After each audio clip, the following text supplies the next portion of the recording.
All right, hi everyone. This is Elizabeth White, and this is my Photovoice presentation. Just a little bit of background. I live in Urbana.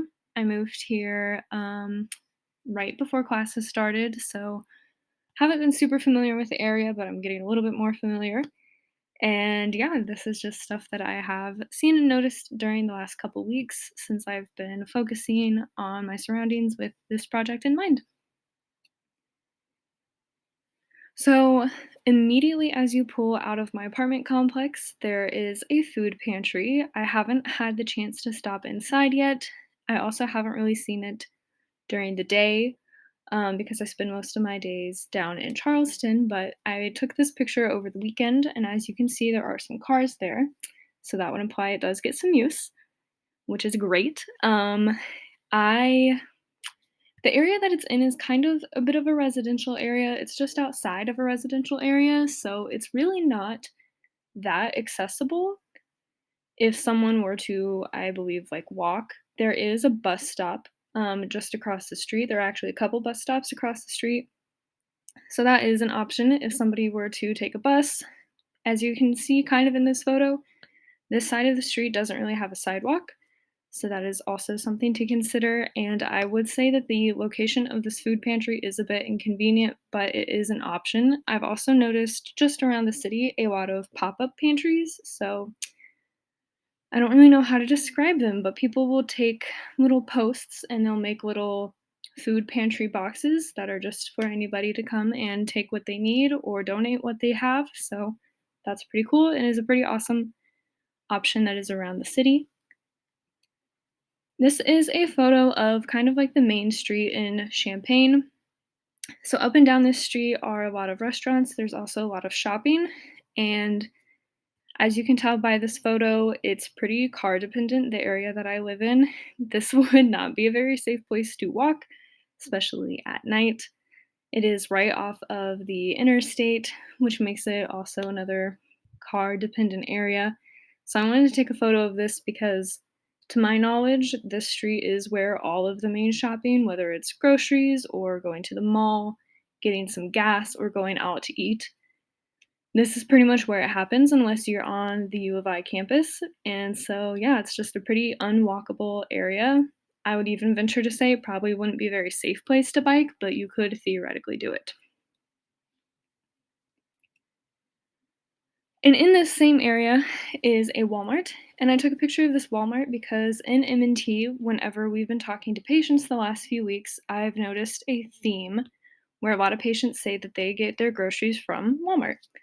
And since M&T or OSF is located in Champaign, I thought this would be a relevant thing to take a photo of because, again, it ties into it being a very car dependent area.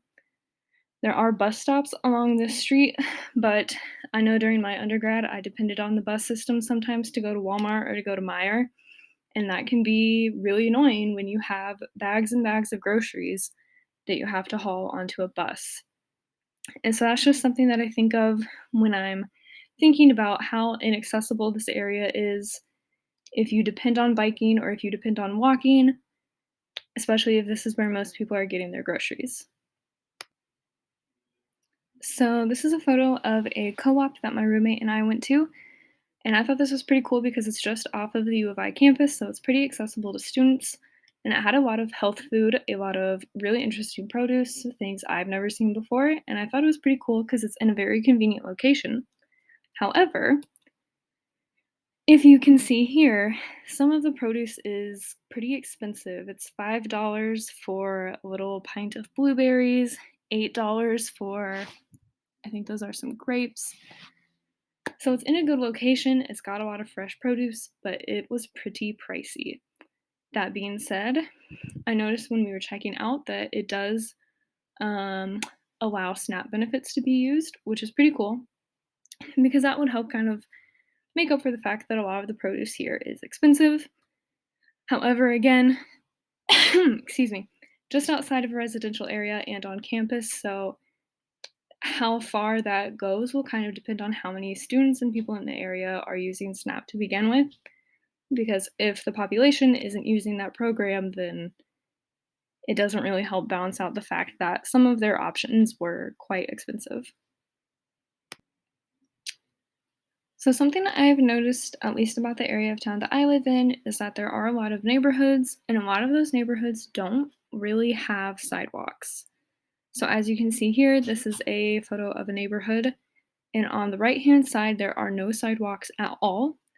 If I recall correctly, on the left side of the sidewalk, there are some side or on the left side of the road, there are some sidewalks, but yeah, I just thought that was something interesting. It's something that I've noticed a lot is that there will either be no sidewalks at all in these neighborhoods or there will just be one side. Also, as you can see from this photo, there aren't really any street lights on that side with the sidewalk and they can be kind of tree covered. So that could be a safety issue and also just an issue for people getting out and moving. I've never really lived in an area that I had access to a sidewalk, and it was something that I always really wanted growing up, and so I just think that that's a kind of interesting thing. I've also never really seen very many neighborhoods that don't have sidewalks. And my final two photos are a photo of downtown Champaign, and this photo is just to highlight again how car dependent the city is. There's no real bike lane over here, and the photo on the right is the main street just outside of my apartment, and that is a bike lane on the right hand side. However, just up the street, that bike lane abruptly stops, and there's no sidewalk to make up for that end of a bike lane. And that is something that I noticed on this main street that I thought was really interesting was that maybe a quarter of the street actually has a bike lane, and then it just suddenly stops and bikers have to either go into the road or turn back around. And so that's the end of my photo voice presentation. Thank you.